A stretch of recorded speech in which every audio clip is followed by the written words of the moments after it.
MLC ఎన్నికల్లో ఓటమిపై Congress party సమీక్ష నిర్వహిస్తోంది. నిన్న కేబినెట్ సమావేశంలో దీనిపై వాడివేడి చర్చ సాగింది. ఓటమిపై విమర్శలు రావడంతో అత్యవసర సమావేశం ఏర్పాటు చేసి ఎమ్మెల్యేల నుంచి అభిప్రాయాల సేకరణ కార్యక్రమం జరుగుతోంది. జలసౌధలోని మంత్రి ఉత్తమ్ కుమార్ రెడ్డి చాంబర్లో కరీంనగర్ ప్రజా ప్రతినిధులతో సమావేశమయ్యారు. మంత్రులు శ్రీధర్ బాబు, పొన్నం ప్రభాకర్, విప్లు, ఆది శ్రీనివాస్, అడ్లూరి లక్ష్మణ్, ఎమ్మెల్సీ జీవన్ రెడ్డితో పాటు ఎమ్మెల్యేలు పాల్గొన్నారు.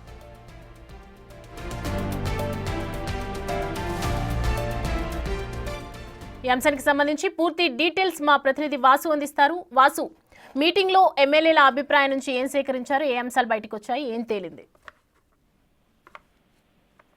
ఉమ్మడి కరీంనగర్ జిల్లాకు సంబంధించి ఇన్ఛార్జ్ మంత్రి ఉత్తమ్ కుమార్ రెడ్డి నేతృత్వంలో కూడా జలసౌదాలో ఉమ్మడి కరీంనగర్ జిల్లా సంబంధించిన నేతల సమావేశం జరిగింది. ఈ సమావేశానికి ఆ జిల్లా మంత్రులుగా ఉన్నటువంటి పొన్నం ప్రభాకర్ తో పాటు శ్రీధర్ బాబు కూడా హాజరయ్యారు. మిగతా ఎమ్మెల్యేలు, ఎమ్మెల్సీలు, గతంలో పోటీ చేసినటువంటి నాయకులు కూడా హాజరయ్యారు. అయితే ప్రధానంగా కరీంనగర్ గ్రాడ్యుయేట్ ఎమ్మెల్సీ ఎన్నికల్లో ఓటమికి సంబంధించిన అంశాలపైన కూడా నిన్న ముఖ్యమంత్రి చేసినటువంటి కేబినెట్ సమావేశంలో కూడా చర్చకు వచ్చింది. చాలా వాడివేడి వాదనలు జరిగాయి.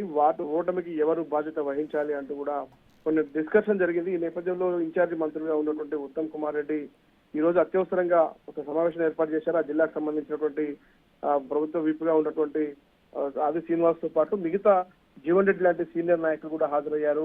అయితే ఖచ్చితంగా కూడా అంటే ఇప్పటికే ఎమ్మెల్సీ ఎన్నికల్లో ఓటమి పాలైన నేపథ్యంలో కూడా ఎవరి కారణాల వల్ల ఎందుకు ఈ ఓటమి చవిచూడాల్సిన పరిస్థితి ఏర్పడిందన్న అంశంపైన నిన్న కేబినెట్ లో డిస్కషన్ జరగా ఈ రోజు అత్యవసరంగా కరీంనగర్ జిల్లా ఇన్ఛార్జి మంత్రితో పాటు కరీంనగర్ జిల్లా మంత్రులు, ఇతర ఎమ్మెల్యేలు, ఇతర నాయకులతో కూడా హాజరు కావడం ప్రస్తుతం అయితే ఒక హాట్ టాపిక్ గా మారింది. అంటే మంత్రులకు సంబంధించి వివరణ తీసుకున్నారా, స్థానిక నేతల మధ్య ఏమైనా సమన్వయం లోపం వాటిల్లిందా, ఎందుకు ఓటమి వైపుగా వెళ్లాల్సిన పరిస్థితి వచ్చిన అంశానికి సంబంధించి కూడా పూర్తి స్థాయిలో కూడా ఎమ్మెల్సీ గ్రాడ్యుయేట్ ఎన్నికలకు సంబంధించిన అంశంపైన ప్రస్తుతం అయితే చర్చించారు. కానీ మంత్రులు మాత్రం దాన్ని ధృవీకరిస్తలేరు. కేవలం జిల్లాకు సంబంధించి ఇరిగేషన్ మంత్రిగా మన జిల్లాకు సంబంధించినటువంటి ఇరిగేషన్ ప్రాజెక్టులు సమస్యలు, విద్యా, వైద్యం సంబంధించినటువంటి ఇన్ఫ్రాస్ట్రక్చర్ సంబంధించిన సమస్యల పరిష్కారం చేసుకుంటూ ముందుకు పోవాలని నిర్ణయం తీసుకోవడం జరిగిందని మాత్రం మనకు చెప్తున్న పరిస్థితి.